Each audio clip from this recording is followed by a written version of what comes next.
여러분 안녕하십니까? 라디오 오늘 반근영입니다. 대통령은 과연 경로했을까요? 채 해병 사건의 핵심이죠. 과연 대통령은 경로했고 그 경로는 채 해병 사건 수사에 영향을 미쳤을까요? 진실을 알기 위해 채 해병 특검법이 채택됐지만 대통령은 이번에도 거부권을 행사했습니다. 특검 법안이 절차적으로 야당 단독으로 강행 처리됐고 내용상으로 특검 후보 추천권을 야당에 독점적으로 부여해 대통령 인사권을 침해했다.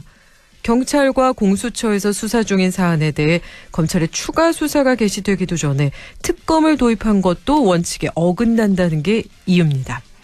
젊은 병사가 최소한의 안전장치도 없이 민간 지원 작전을 펼치다 소중한 생명을 잃었습니다.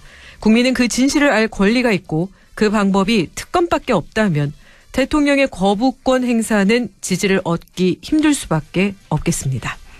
5월 21일 화요일 라디오 오늘 광고 듣고 시작합니다.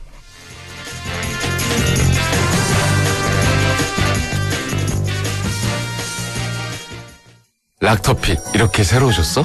건강하고 씩씩하게. 아이들도 락토핏. 혈당 케어 힘드시죠? 부모님도 락토핏 방케어.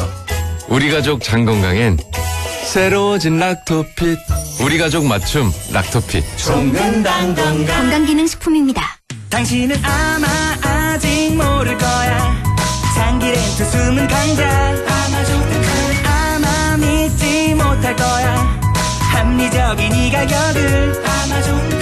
장기렌트의 숨은 강자 홈페이지에서 실시간으로 확인하세요.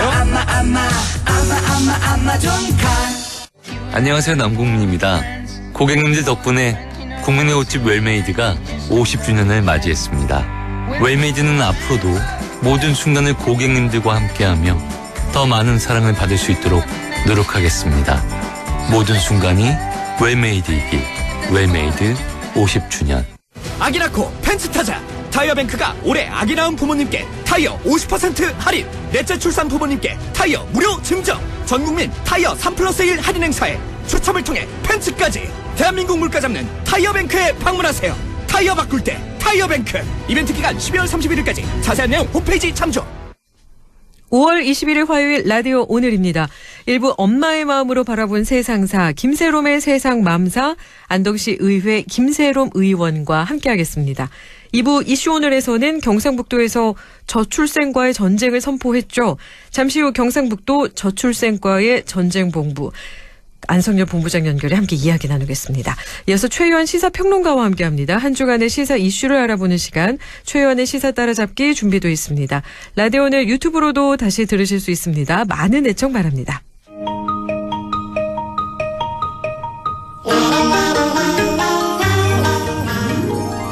젊은 엄마의 눈으로 바라본 세상 김세롬의 세상맘사 안동시 의회 김세롬 의원과 함께하겠습니다. 안녕하십니까 의원님? 네, 마음이 편한 세상, 살기 좋은 세상을 꿈꾸는 엄마 시의원 김세롬입니다. 네, 반갑습니다. 오늘 어떤 주제로 이야기 나눠볼까요? 네, 요비싼 사과값이 물가 상승의 상징이 되어버렸죠. 네. 그러나 사실 사과는 잘못이 없습니다. 2023년 사과 생산량은 39만 4,500여 톤으로요. 지난해보다 30.3% 줄어들었는데요. 사과 작황 부진으로 공급이 줄었지만 과일 수요는 줄지 않으면서 사과값이 고공행진되고 있습니다. 사과값이 1년 전 같은 기간에 비교해 2배 가까이 비싸졌지만 사과 생산 농가의 살림은 전혀 나아지지 않았습니다. 환경에서 가장 여러 가지 상황도 있지만은 유통 구조 탓이 가장 크고요. 네. 이러한 또 외부적인 요인을 다른 걸로 보면은 또 기후의 탓도 볼 수 있습니다. 오늘은 이 기후 위기와 농업에 대해서 이야기를 나눠보겠습니다. 아, 기후 위기와 농업이요. 정말 기후 네. 위기 저희가 말만 이렇게 많이 했었는데 사과 가격을 보면서 아, 이렇게까지 심각한 건가 그런 생각이 들었거든요. 예, 애플리케이션이라고 혹시 들어보셨어요? 네, 들어봤습니다. 예, 어플리케이션이라고 착각하실 수 있는데 신조어지요. 네. 사과를 뜻하는 애플과 물가 상승을 뜻하는 인플레이션의 합성어로 사과값이 오르면서 물가가 폭등하는 상황을 의미하고 있습니다. 그 물가 상승이 지금 딱히 제가 말하지 않아도 다들 체감을 막 팍팍하고 계실 텐데요. 사과값이 지난해보다 88.2%나 상승했는데 네. 이 수치는 농산물 가격의 통계가 시작된 1980년대 이후 가장 높은 기록입니다. 그냥 들으시는 분들은 아이고 사과 하나 비싼 게 뭔 상관이다라고 하실 수 있지만 사실 이 비싼 사과를 선뜻 사 먹기 어려지자 그 수요가 다른 과일로 옮겨가면서 또 배, 귤, 다른 국산 과일값도 줄줄이 인상되는데 이 인상폭이 40%에서 60%까지 확 올랐습니다. 그 이유를 좀 찾아보니까요. 생산량도 감소되었고 수입이 금지되었고 유통 문제 이런 세 가지 요인으로 볼 수가 있더라고요. 생산량 감소는 찾아보면 이상고원이라든지 탄저병 이런 걸로 인해 생산량이 확 줄은 것도 있고요. 네.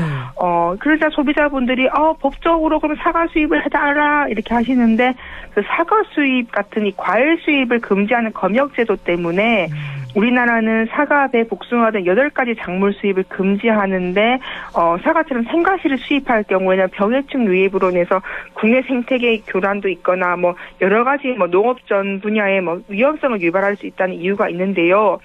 이게 국민이 안심하는 할 수 있는 사과를 먹기 위해서는 만약에 지금 바로 땅땅땅해서 통과시킨다 하더라도 최소 3년 정도의 과정이 걸린답니다. 아, 그렇군요. 그러니까 지금까지 살펴보면 생산량 감소, 수입 금지 때문에 사과값이 올랐다. 그리고 마지막에 유통 문제라고 얘기를 해주셨거든요. 네. 그 유통님은요, 보통 사과는 가을에 따지 않습니까? 그렇죠. 이 가을에 딴 사과를 저장했다가 다음에 여름에 판매를 하고 있는데, 오늘 마트에서 제가 산 사과는 사실 작년에 수확한 건 다들 알고 계시잖아요. 그렇죠. 근데 우리나라 시스템이 전국적으로 그 전해에 생산한 사과의 저장 물량이 전혀 파악이 안 되고 있다고 합니다. 아, 그런 거군요. 네, 그래서 지난해 그 이상 기온으로 사과 생산량 감소가 예상되니까 대형 유통업체에서는 전부 다 대량으로 사과를 사들였고요. 이 공급량을 조절하면서 사과값이 떨어지지 않는다고 보고 있는 거고 실제로 그렇다고 하더라고요. 그래서 현재 사과값이 이런 이유 때문에 다음 사과가 나오기 전까지는 가격이 내려가지 않을 예정이랍니다. 네, 올 가을까지는 유통 문제로 사과값이 떨어지지 않을 것이다. 네. 여기까지 이야기를 나눠봤는데 사과하면 사실 우리 경북을 빼놓을 수가 없어요. 그렇죠. 우리나라 사과 주산지는 경북인데요. 예. 특히 제가 살고 있는 이 경북 북부 지역은 사과는 생산량뿐만 아니라 맛도 빛깔에서 정말 최고 품질을 정말 우리나라에서 인정받지 않습니까? 그렇죠. 그 경북과 안동은 사과의 수도라고도 사실 불리고 있는데요. 생산도 그렇지만 사실 문화적 컨텐츠도 갖고 있는데 찾아보면요. 작년 기준으로 우리나라 전체 사과 재배 면적 60%가 경북에서 하고 있고요. 사과 농사를 많이 짓는 만큼 사과 생산량도 경북이 전국에서 70.8%를 차지하고 있습니다. 네, 거의 저희가 다 하는 거죠. 그렇죠. 그렇기 예. 때문에 한국 정신문화의 수도 안동은 대한민국 사과의 수도다라는 말도 있는 거고요. 이 또 역사적인 스토리가 또 있는데 혹시 녹전면에 그 사과 100년 재배 기념기 있는 거 혹시 알고 계시는지요? 제가 먹기만 했지 기념비가 있는 건 오늘 또 처음 알았네요. 기념비가 있었어요? 네, 이 안동 녹전 사과가 1916년도에 그 선교 활동을 위해 방문한 그 미국 선교사인데 이름이 크리더스라고 하시는 분이 네. 녹전교회 옆 밭에 국광 그리고 우리가 잘 아는 홍옥 이런 사과나무 100여 그루를 심었다는 내용이 기록이 되어 있어요. 그래서 네. 이게 안동 사과 역사가 109년도에 이른다는 최초의 기록인데요. 안동 사과 첫 재배지인 녹전면 농래리 567번지는 아직도 현재까지 사과나무를 재배하고 있습니다. 그리고 예. 문학적 소재로도 많이 나오고 있는데요. 그 많이 아시는 그 강아지똥을 그 지으신 권정선 선생님. 예. 네. 권정선 선생님이 그 내신 여러 가지 동화 중에 보면은 사과나무밭 달림이라는 책도 있고요. 네. 또 대구 출신의 천재화가인 그 이인성 그 하백님은 본인의 그 원래 대구에 계시긴 하는데 처가집이 안동이어서요. 사과나무라는 정말 아름다운 그림을 학폭에 담기도 하셨습니다. 그렇군요. 이렇게 역사적으로도 스토리가 있고 또 문학적 소재로도 활용되는 우리 안동 사과. 사실 이렇게 안동이 사과의 주산지다라고 당당하게 외칠 수 있는 게 얼마 남지 않았다. 언제까지 이럴 수는 없다. 이 얘기잖아요, 지금. 네. 제가 지난주에, 예. 지지난주에 그 제주도에 농촌 그 관련해서 공부를 하러 갔다 왔는데 가니까 2030년도에는 안동에서 사과를 수확하기 힘들 겁니다라는 그런 아주 엄청난 말을 듣고 오기도 했었는데요. 2030년 얼마 남지 않았는데요. 네, 이 기후변화 온난화 때문에 바로 그런 일들이 있는 건데요. 다들 뭐 지금 기후 위기는 얼마나 심각한지 다 알고 있지 않습니까? 그렇죠. 근데 이게 점점 이제 강원도로 사과 주산지가 옮길 수 있다 네. 이런 얘기를 하는데 그게 정말 얼토당토 아닌 게 예전에 대구가 사실 사과 주산지였던 시절이 혹시 기억하시는지요? 그렇죠. 대구하면 네. 사과, 뭐 대구는 미인, 그래서 사과 먹고 미인이 많이 난다, 뭐 이런 얘기 있었죠. 예, 대구가 능금 아가씨 뭐 이런 것도 있고 있었는데 네. 그게 점점 올라서 강원도로 이동할 거다라고 네. 얘기를 하고 있고요.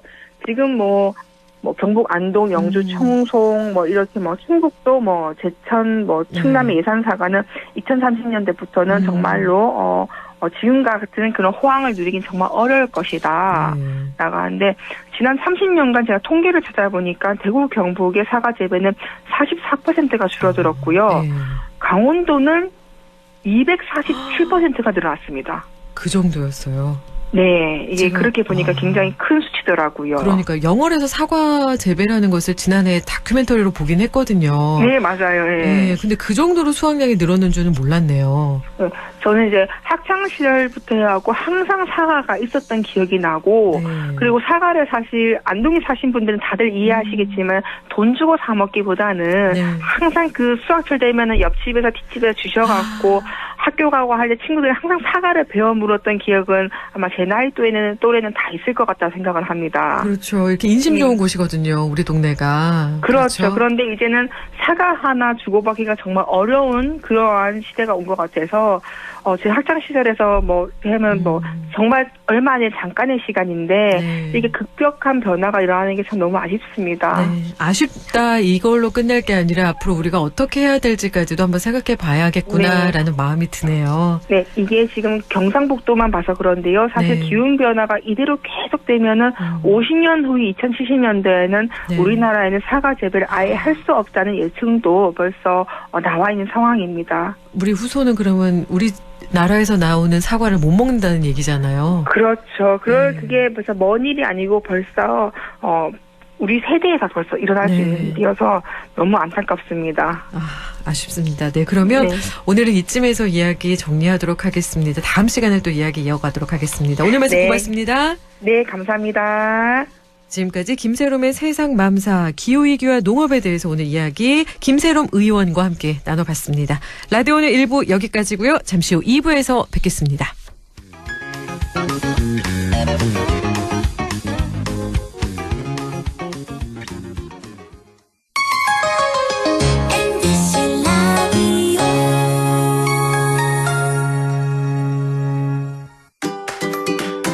안동과학대학교에서 오는 6월 14일까지 지역산업연계 바이오 생명 분야 인력 양성과정 교육생을 모집합니다. 신청 자격은 만 18세 이상, 만 39세 이하의 경력 단절 또는 미취업자로 안동시에 거주 중이거나 안동시 교육기관 졸업생 혹은 졸업 예정자라면 누구나 지원 가능합니다. 교육비는 전액 무료이며 교육생에게는 월 100만 원의 교육지원금을 지원합니다. 자세한 사항은 안동과학대학교 홈페이지 또는 전화번호 054-851-3691, 054-851-3691번으로 부탁드리며 여러분의 많은 지원 바랍니다. 오늘도 안전하게 음주운전 예방수칙 알려드립니다. 첫 번째, 술자리가 예정된 경우 미리 귀가 방법을 정하고 차는 가져가지 않는 것이 안전합니다. 두 번째, 음주 후 자전거나 전동 킥보드를 이용하는 것도 음주운전 처벌 대상에 포함됩니다. 세 번째, 과음을 한 다음 날에는 대중교통을 이용해 주세요. 숙취 음주운전 역시 처벌 대상입니다. 네 번째, 음주운전을 방조하는 경우에도 3년 이하의 징역형 또는 1,000만 원 이하의 벌금형에 처해질 수 있습니다. 적극적으로 말려주세요. 위험한 음주운전 미리 예방하여 소중한 생명을 지켜주세요.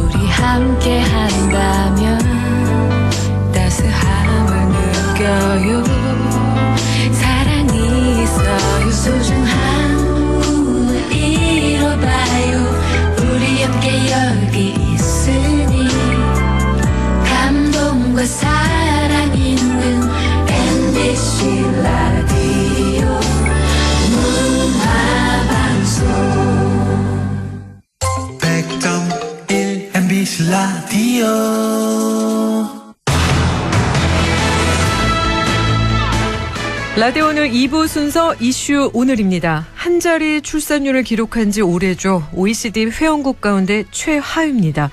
저출생은 이제 지역 소멸을 넘어 국가 위기의 문제가 되고 있는데요. 최근 경상북도는 저출생과의 전쟁을 선포했습니다. 수많은 예산 투입도 결정했는데요. 경상북도 저출생과 전쟁본부 안성열 본부장 연결해 함께 이야기 나누겠습니다. 안녕하십니까, 본부장님. 네, 안녕하십니까. 안성열입니다. 네, 반갑습니다. 네. 경상북도가 저출생과의 전쟁을 선포했고 총력전을 펼치고 있는데요. 네네. 전쟁 선포까지 하게 된 배경을 한번 살펴봐야 될 것 같습니다. 예, 잘 아시는 바와 같이 우리나라의 합계 출산율이 작년에 0.72명이었습니다. 네. 그리고 4분기에는 0.65까지 떨어졌는데요. 작년 한 해 우리나라에서 태어난 아이들 수가 한 23만 5천 명 정도 되는데 70년대 100만 명 이상이 태어나는 것에 비하면 지금 거의 5분의 1이거든요. 그러니까 우리나라가 사실 유지되려고 하면 매년 한 70만이 태어나야 되는데 해마다 40만 명 이상이 사라지고 있는 것과 똑같은 현상입니다. 그래서 제가 뭐 전쟁이라는 말까지 언급하느냐 이런 말씀들을 하시는데 사실 전쟁 중인 나라보다도 출생률이 낮고요. 어떠한 전쟁도 매년 40만 명이 사라지지는 않거든요. 네. 그래서 이만큼 절박한 위기에 우리 대한민국이 있고 또 그 최전선의 경북이 있기 때문에 절박하고 그리고 이제 우리 경북이 아시다시피 우리 독립운동도 했고 네. 위기 때마다 늘 앞장서서 나라를 좀 지켜왔던 지역이기도 해서 우리가 좀 사명감 갖고 추진하고 있습니다. 네, 매년 40만 명이 사라지고 있다. 이제 여러분께서 이렇게 기억하시면 더 피부로 와닿을 것 같은데 구체적인 실행 계획이 발표가 됐는데요. 6개 분야 100대 과제를 내놓으셨죠? 네네네. 저희들이 2월에 전쟁 선포식을 MBC에서도 보도를 해주셨는데 저희 그 이후에 전쟁본부가 꾸려졌고 그동안 현장에 참 많이 다녔습니다. 다니면서 뭐가 힘드신지 그리고 무엇 때문에 이렇게 저출생 문제가 발생했는지 많은 분들께 여쭤보고 저희들이 그동안 총 100대 과제를 엄선해서 이번에 실행 전략을 발표했습니다. 저희들이 좀 차별성이 있다고 하면 첫째는 이제 좀 현장 중심으로 현장이 원하는 정책들을 반영하는 데 노력을 했다. 이런 점이 있고요. 또 하나는 이제 만남부터 결혼, 출산, 양육, 주거 그리고 사회 인식 변화까지 모든 분야에 걸쳐서 종합적인 전략을 발표했다. 이렇게 봐주시면 될 것 같습니다. 네, 현장 중심으로 만남부터 모든 과정의 종합 전략이다라는 말씀해 주셨는데 보니까 미혼 남녀 만남 주선을 위해서 청춘 동아리를 운영을 하고요. 또 솔로 마을 연애 캠프라고요. 이런 것도 운영한다고 들었는데 조금 자세히 설명해 주시면 좋을 것 같아요. 예, 사실 우리나라의 경우는 외국과 비교해서 비혼 출산 비율이 상당히 낮습니다. 그래서 대부분의 경우가 이제 결혼 과정에서 태어나는데요. 그래서 만남이 어느 이제 나라보다 중요합니다. 만나서 결혼을 해야 일단 아이를 낳는 구조이기 때문에.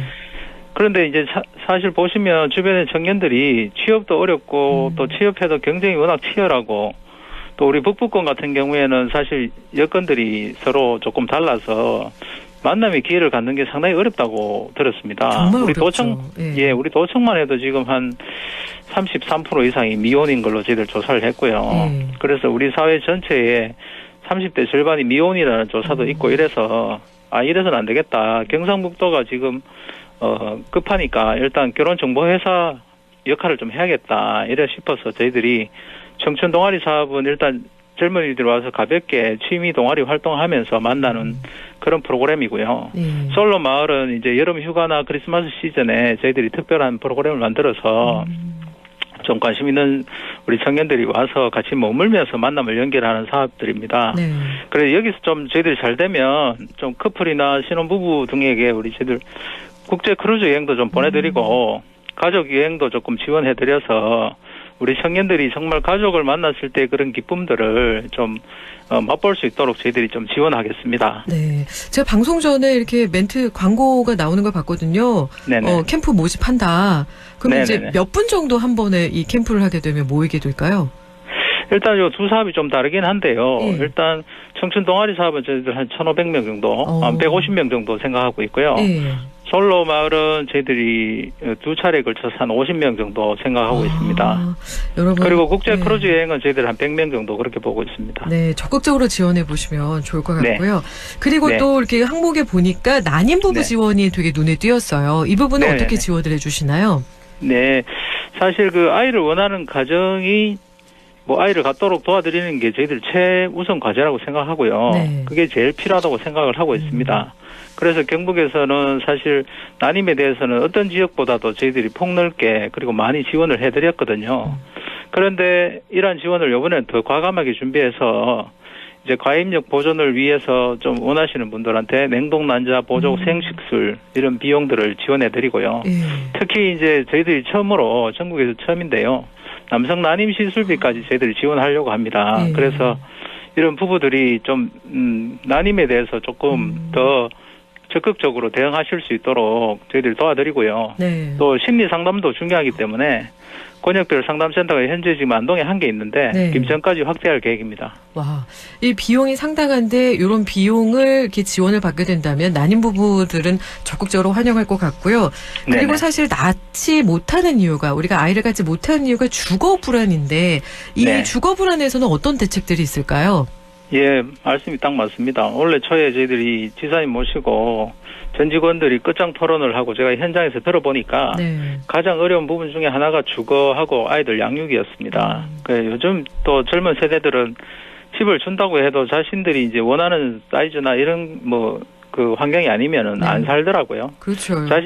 제일 자신들이 원하는 게 뭐냐 이렇게 물어보니까 일단 전세 이자하고 월세 지원을 원했습니다. 그래서 저희들이 일단 한 3,000세대 정도 저희들이 재원을 마련해서 전세 이자하고 월세 지원 도와드리고요.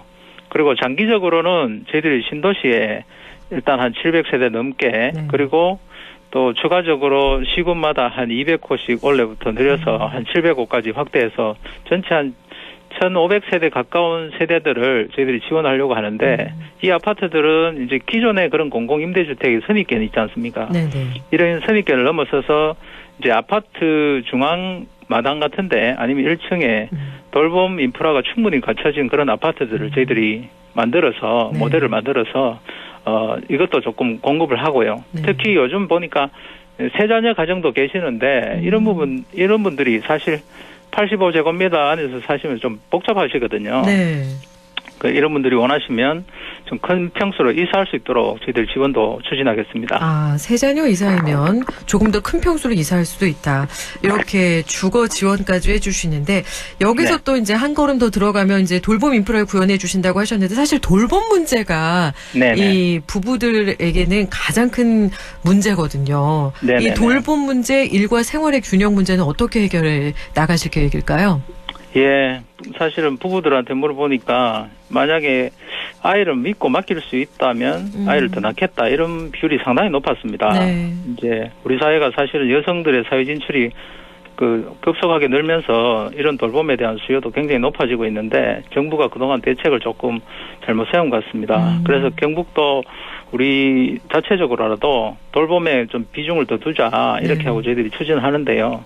가장 대표적인 사업을 조금 소개해드리면 일단 이름은 경북 보듬 공동체라고 이름을 지었는데요.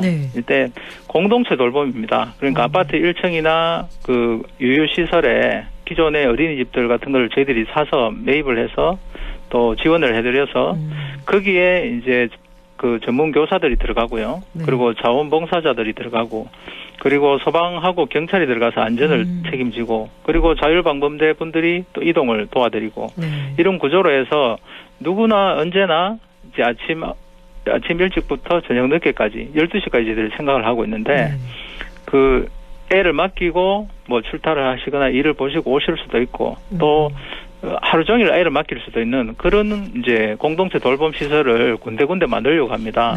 그래서 올해는 총 한 5개 시군에 저희들이 한 40여 개 준비를 하고 있고요. 이미 착수를 했고요.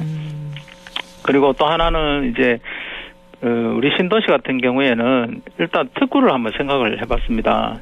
이거 정말 지금 그동안 여가부, 복지부, 교육부 여러 부처에서 다양한 돌봄 사업들을 했는데 이게 피부에 와닿지 않고 또 산발적으로 이게 약간 칸막이가 있게 이렇게 운영이 되다 보니까 부모님들 같은 경우에는 이런 산업들이 있는지조차 모르는 경우도 상당히 많더라고요. 네. 그래서 저희들이 아예 정부에다가 요구를 해서 그 권한들과 재원들을 우리한테 달라. 그러면 우리가 현장에 맞게 이런 사업들을 디자인해서 체계적으로 지원하겠다.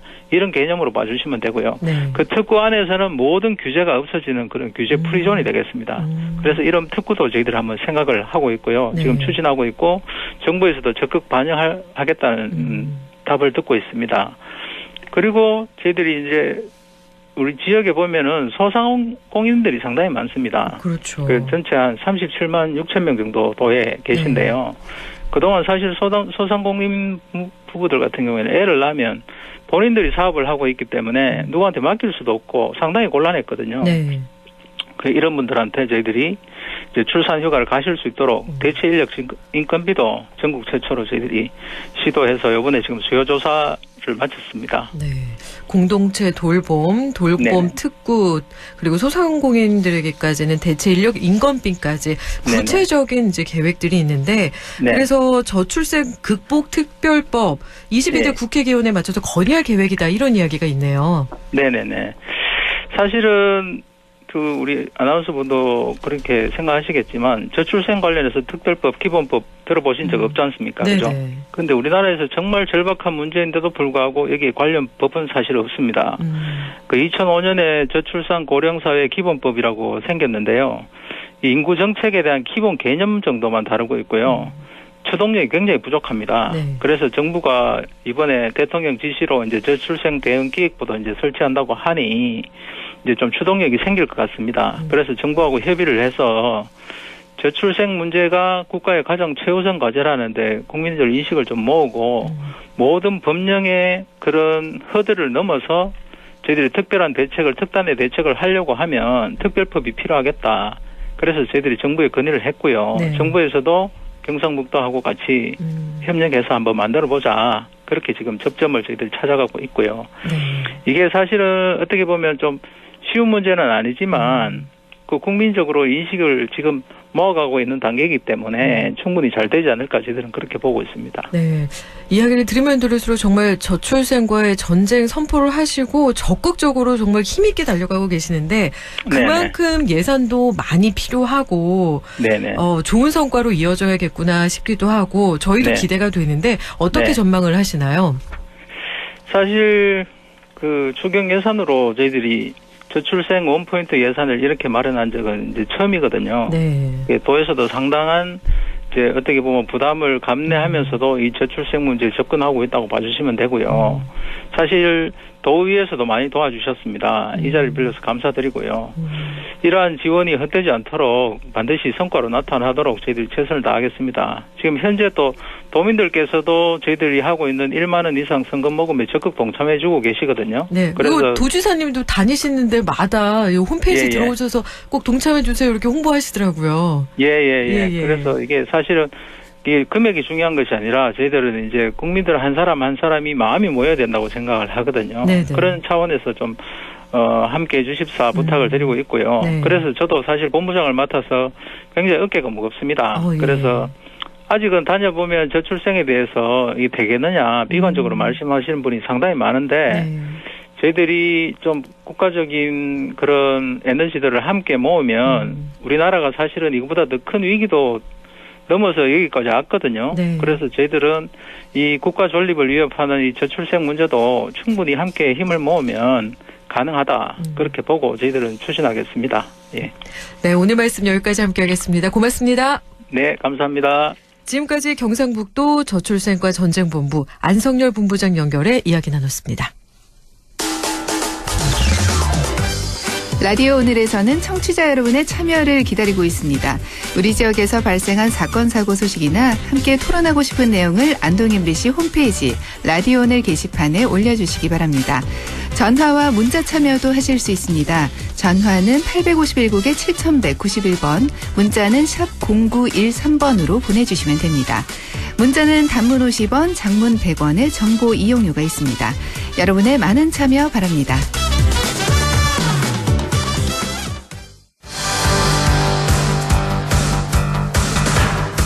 최유한의 시사 따라잡기, 시사 이슈를 함께 이야기해 봅니다. 미국이 중국의 전기차 관세를 100%나 인상했습니다. 또 러시아 푸틴 대통령은 중국 시진핑 주석과 정상회담을 했습니다. 최유한의 시사 따라잡기, 오늘은 정신없이 돌아가는 미중러, 애증의 삼각관계, 최유한 시사평론가 연결해 이야기 나눠보겠습니다. 안녕하십니까? 예, 반갑습니다. 최유한입니다. 네, 반갑습니다. 일단 예. 미국과 중국의 관세 전쟁이 다시 시작되는 것 같은데 지금 상황 한번 얘기해 주시겠습니까? 지금 오는 11월 미국 대선을 앞두고 바이든 정부가 중국산 전기차에 대한 관세를 현재 25%거든요. 네. 100%로 대폭 인상키로 했습니다. 뿐만 아니라 철강, 알루미늄 및 전기차용 리튬이온 배터리의 관세도 25%로 또 반도체와 태양전지 관세는 50%로 인상하는 등 소위 전략산업과 관련된 제품에 대한 미국의 대중국 관세가 기존보다 대략 2배에서 4배가량 정도로 굉장히 크게 상향된 겁니다. 네. 지금 바이든 정부가 대중국 첨단 기술 수출 통제 조치 등에 이어서 이번에 반도체 및 청정 에너지를 비롯한 이런 전략 부분에 대해서 고율 관세를 부과하면서 중국이 크게 반발하고 있는데요. 더 나아가서 지금 대선 기간이다 보니까 조 바이든 대통령과 도널드 트럼프 전 대통령 사이에 중국 때리기 경쟁이 붙었어요. 이게 대선과 맞물려 가열되고 있거든요. 네. 그렇다면 앞으로 미국과 중국 간의 통상 갈등 계속 격화할 수 있다. 이런 전망이 계속 나오고 있죠. 네, 그렇다면 이게 25%는 100%다 이렇게 숫자로 얘기를 해주셨는데 어느 정도의 그 규모의 관세 인상인지 조금 더 자세히 풀어주실 수 있을까요? 바이든 대통령이 현지 시간으로 지난 14일 날 그 중국의 불공정 무역 관행 그리고 그에 따른 피해에 대응하기 위해서 무역법 301조 굉장히 유명한 조항이거든요. 슈퍼 301조라고도 하던데. 예. 네, 301조요. 예. 무역대표부에 이런 관세 인상 지시했다고 밝혔는데 바이든 정부가 발표한 관세 인상 대상은 중국산 수입품 180억 달러, 우리 돈으로 약 24조 6,510억 원 규모입니다. 예. 어마어마하죠. 그렇죠. 바이든 대통령이 무역법 301조에 따라 대중 고유 관세를 부과한 것이 이번이 처음이에요. 바이든 정부 들어서 처음입니다. 네. 그런데 이게 재밌는 건 뭐냐면 도널드 트럼프 전 대통령이 재임 중이었던 2018년, 19년에 301조에 따라서 부과한 이 대중 고유 관세에 대해서 무역대표부가 이제 그 트럼프 대통령이 그때 검토해라 했더니만 그때 검토를 했어요. 네. 그 검토한 걸 지금 집행하는 겁니다. 트럼프 정부 당시에 부과된 고유 관세 적용받는 중국산 제품은 지난해 기준으로 2,260억 달러, 우리 돈으로 한 309조 원 정도 된다고 하거든요. 심지어 그러니까 이게 상황이 무역법 301조에 따라 트럼프 전 대통령이 시행하고 바이든 대통령이 강화한 이 고유 관세 정책이 된 거예요. 그러다 보니까 이제 중국에 관한 이제 그 정책은 영구적인 대중국 정책이 됐다. 외신들은 이렇게 이야기를 하고 있습니다. 네. 예전엔 그러지 않았는데 트럼프 때 이게 이야기가 나왔고 바이든 대통령 때 이게 시행이 됐는데 그러면 먼저 살펴볼 이야기가 미국 정부가 중국산 전기차에 관세를 100% 인상하기로 했는데요. 이 얘기부터 한번 풀어주시겠어요? 말씀하셨던 100%로 인상했는데요. 이에 따라 중국산 전기차에 부과되는 최종 관세는 기존의 27.5%예요. 그러니까 최고 관세가 2.5%에다가 25%가 추가해서 27.5%였는데 여기에서 100%가 올라가 버리니까 102.5%가 된 겁니다. 네. 백악관은 보도자료에서 상당한 과잉 생산 리스크로 이어지는 광범위한 보조금과 비시장적 관행 속에서 중국 전기차의 수출은, 그러니까 미국으로 이제 수출하는 거예요. 네. 미국은 수입하는 거고, 2022년부터 2023년까지 70%나 증가해서 다른 곳에서의 생산적 투자를 위협하고 있다. 근데 이런 100% 관세율을 매기는 것은 중국의 불공정 무역 관행으로부터 미국 제조업체를 보호할 것이다 이렇게 이야기했는데 이게 뭔 말이냐면은 중국산 전기차가 어마어마하게 수출되다 보니까 미국이 엄청나게 손해를 보고 있는데 이게 다 불공정 무역 관행 때문이다. 이거 바로 잡겠다라는 이야기입니다. 네. 물론 지금 뭐 선거 때이기 때문에 이야기 나오는 것도 있어요. 또 전기차와 관련이 있는 리튬이온 전기차 배터리 이것도 연내 25%를 올린다고 하고 리튬이온 및 비전기차 배터리도 2026년까지 25%, 또 여기에 관련된 부품들도 25% 각각 올린다고 합니다. 거기에다 또 중요한 게 뭐냐면 핵심 광물이요. 이 가운데 천연 흑연, 그 연구 자석, 현재는 관세가 0%인데 2026년까지 25%로 올린다라고 합니다. 또 다른 광물들도 마찬가지고요. 네. 그러니까 엄청나게 올린다. 예, 미국이 중국 마구마구 패고 있다 이렇게 보시면 됩니다. 네, 11월 선거를 앞두고 있기 때문이다라는 말씀도 이렇게 중간중간 해주셨는데 그렇다면 네. 정말 이렇게 어마어마하게 관세를 올리는 진짜 이유는 무엇일까요? 이건 뭐 백악관 쪽에서 이야기를 하는데 중국이 현재 전기차 배터리 공급망의 특정 부분, 그러니까 특히 핵심 광물의 채굴, 가공, 정제 같은 과정에 80% 이상을 통제하고 있다. 그러니까 이런 핵심 광물 무슨 뭐 전기차든 뭐 배터리 만드는데 핵심 광물 채굴과 관련한 채굴하고 재련하는 능력을 중국이 다 가지고 있으면 나중에 네.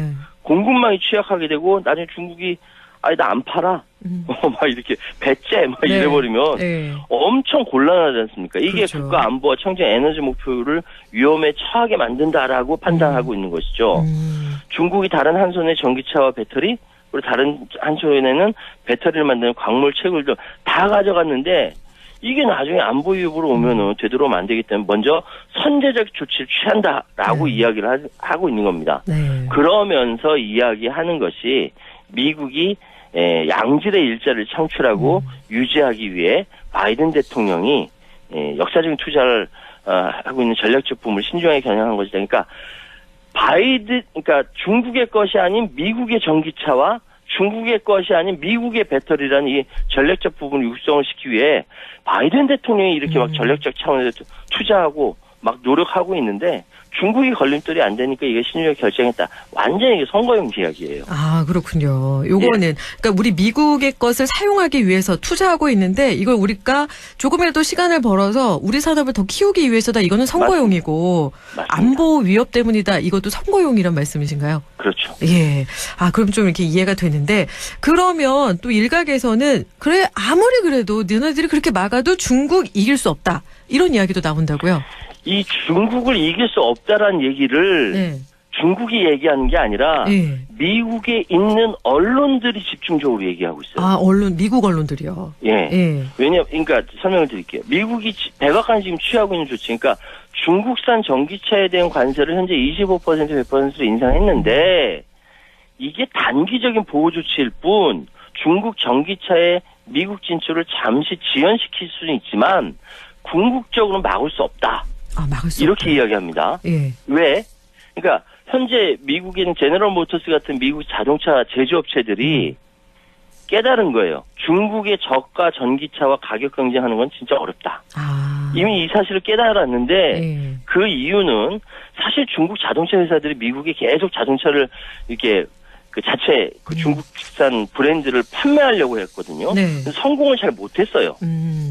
그런데 최근 중국 정부가 이 판매량 증가를 위해서 중국의 국내 자동차 제조업체에 상당한 보조금을 지원하면서 최근 중국의 자동차 품질이 눈에 띄게 향상됐다라는 겁니다. 아, 정부가 지원을 해줘서 제품이 아주 좋아졌군요. 예. 예. 그래서 미국 정부가 중국산 자동차의 미국 진출을 막기 위해서 관세 인상 뭐 여러 가지 다양한 장벽을 쳤지만 이 특히 가격 면에서 올 때는 가성비, 가격 대비 성능을 도저히 극복할 수 없다라는 겁니다. 아, 가격이 도대체 어떻게 하나요?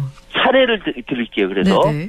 중국 전기차 1위 업체가 비아디라는 회사가 있는데요. 네. 여기서 이제 판매하는 소형 전기차가 시걸이라는 차가 있어요. 네. 이게 시걸이 한 대당 $10,000에 판매된다라고 하는데 네.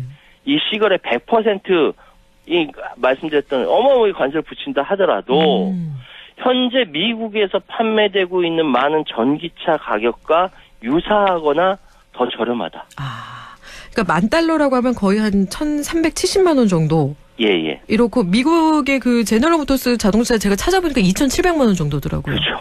그러니까 안 되는 거예요. 100% 붙여도 예. 뭐 비싸거나 더 싼 거예요. 그런데 성능이 좋은 거예요. 그러니까 비아디가 전 세계적으로 지금 막 히트를 치고 있거든요. 네. 이거 미국에 도착한 시간 문제다 이렇게 이야기를 하고 있는 겁니다. 아, 미국 내 언론은 예. 싸움이 안 된다. 이렇게. 그래서 싸움이 안 된다라고 이야기했는데 이런 상황에 시진핑 주석이 공동의적으로 생각해서 중국들이 심혈을 기울이고 있는 이때 러시아 푸틴 대통령과 시진핑 주석이 만났잖아요. 그렇죠. 지난 16일 러시아 푸틴 대통령은 최대 우방국 중국을 만나서 이틀 동안 국빈 방문 일정을 했고요. 네. 이제 시진핑 주석을 만나서 정상회담을 한 거죠. 이게 푸틴 대통령이 3월 달에 대통령 선거 승리하고 이달 7일에 취임하면서 집권 5기를 시작한 첫 해외 일정이 중국입니다. 네. 그런데 작년 3월을 잘 되돌아보면요. 중국의 시진핑 국가주석이 3연임 시작 후에 첫 해외 방문지가 어디냐? 러시아입니다. 네. 그러니까 둘이서 서로 이제 축하하는 거죠. 네. 취임 축하합니다라고. 그러면 지금까지 두 정상이 작년에 3월에 모스크바에서 10월에 베이징에서 만나고 이번에 이제 또 만났는데 한 40여 차례 만났대, 두 사람만. 정말 친하게 됐을 것 같은데. 끈끈하죠. 예. 근데 이게 뭐 서로 사진 찍을 때 굉장히 친하지만 그래서 친한 게 아니라 서로 경제적으로 다 이득이 되니까 만나는 거죠. 첫 비공식 회담에서 우크라이나 전쟁 문제 이야기했다라고 하고요. 뭐 중국이 사실 우크라이나 전쟁 이게 밀착 계속 해왔지만 직접적인 개입엔 공식적으로는 거리를 뒀거든요. 외교적 중재자 역할을 하겠다 뭐 이랬는데 그리고 또 올림픽 휴전 문제를 푸틴 대통령이 이제 일단 그 중국 시진핑 주석한테 이야기를 했다라고 해요. 근데 보도 나오니까 젤렌스키 우크라이나 대통령도 거절했다라고 하고 대신 이제 중국의 우크라이나 평화회의 참석해달라 요청했는데 또 이걸 또 시진핑이 거절했네요. 그 외에도 여러 이제 중국과 러시아라는 강대국의 수장이 만나다 보니까 여러 가지 이야기가 나오는데 저는 여기서 눈에 띄는 것이 서방이 막 서방이 막 러시아 제재하면서 러시아의 숨통을 끊으려고 했는데 에너지를 엄청나게 많이 사갔거든요, 중국이. 거기에 대해서 굉장히 진중하게 논의하면서 예전에 소련 경제협력체인 유라시아 경제연합과 중국의 1대1로 연결하는 걸 논의했다고 합니다. 이게 앞으로 국제적인 구조, 국제 경제 구조가 어떻게 될런지 좀 더 연구를 해봐야겠습니다. 그렇네요. 이런 상황인데요. 이제 시간이 얼마 안 남아서 마지막으로 정리를 해야 될 것 같은데 그렇다면 앞으로 3국과의 사이에 대해서 어떻게 전망을 할 수 있을까요? 자, 제가 예전에도 이 시간에 한번 말씀드렸는데요. 미국과 중국 관계는 예전에는 서로 끌어안고 등을 핥히는 관계였어요. 그런데 왜냐면 양쪽은 사실 미국과 중국은 끊어낼 수 없습니다. 글로벌 생산체로 꽉 얽혀 있어서. 그런데 지금은 그렇게 등을 핥히는 관계가 아니라 이제는 싸우더라도 제대로 싸우자. 복싱 룰을 만들어서 막 예전처럼 막 깨물고 급소치고 이게 아니라 룰 정도는 만들어서 싸우자라는 관계로 다시 바뀌었습니다. 그러니까 이제 미국인 전기차를 가지고 중국을 조졌으니까 이번 중국의 반격을 뭘로 하는지 좀 봐야겠습니다. 그리고 중국과 러시아는 우크라이나 전쟁 이거 서로 밀착 행보가 계속하고 있어요. 그러니까 중국은 미국과의 기술 패권 경쟁에서 이 우위를 차지할 수 있다. 막 이러는데 이렇게 자신감만 갖고 있는 것이 아니라 유라시아에 걸쳐서 강력한 영향력을 갖고 있는 러시아를 협력구로 가지고 있다. 굉장한 자산이 되는 겁니다. 그리고 러시아 입장에서는 중국이라는 든든한 배경이 미국과 서방의 제재를 이겨낼 수 있는 동력으로도 필요한 거죠. 이게 양국 수교 75주년 맞아서 전략적 동반자 관계를 심화시킨다. 뭐 이렇게 만든 겁니다. 마지막으로 미국과 러시아 관계 보면요. 지금은 러시아는 북한과 이란 등을 관계를 통해서 중국을 견인하면서 미국을 자극하고 있고 미국은 기본적으로 중국에 대한 전략 대결을 추구하면서 우크라이나 전쟁을 기점으로 러시아에 대해서 타협을 거부하고 있거든요. 지금 서로 막 적대적으로 돼 있어요, 지금. 그런데 살펴보면 2차 세계대전 이후 지금까지 이 세 나라가 미, 중, 러가 어떨 때는 서로 굉장히 좋아졌다가 어떨 땐 서로 이렇게 막 경쟁하다가 뭐 이런 식으로 얽히고 설키는 관계가 계속됐는데 중요한 건 이 관계가 한반도에 직접적인 영향을 미치는 관계라는 거죠. 그렇죠. 이번에 미중 공동성명 나온 것 중에 북한과의 대결 및 유발 가능성 있는 무장 충돌 도발 블라블라블라 뭐라고 얘기했는데 이거 미국과 우리나라에 대해서 경고하는 거거든요. 그래서 사실 지금 관계를 잘 살펴보면은 미국과 중국, 러시아 세 나라의 서로 간에 관계를 어떻게 맺고 어떻게 이어나가느냐에 따라서 특히 한반도 안정에 굉장히 중요한 관계가 맺어지는 거기 때문에 우리가 주목을 해야 된다라고 저는 생각을 하고 있고요. 그런데 이거를 우리 대한민국의 외교가 잘 뒷받침해야 되는데 그렇게 될 외교력이 있는지 저는 솔직히 윤석열 정부의 외교력에 대해서는 잘 모르겠어요. 그렇습니다. 저도 뭐라고 말을 못하겠네요. 이렇게 말이 안 나오네요. 그러면 오늘 말씀은 여기까지 듣겠습니다. 오늘 말씀 고맙습니다. 예, 감사합니다. 네, 지금까지 최희원 시사평론가와 함께했습니다.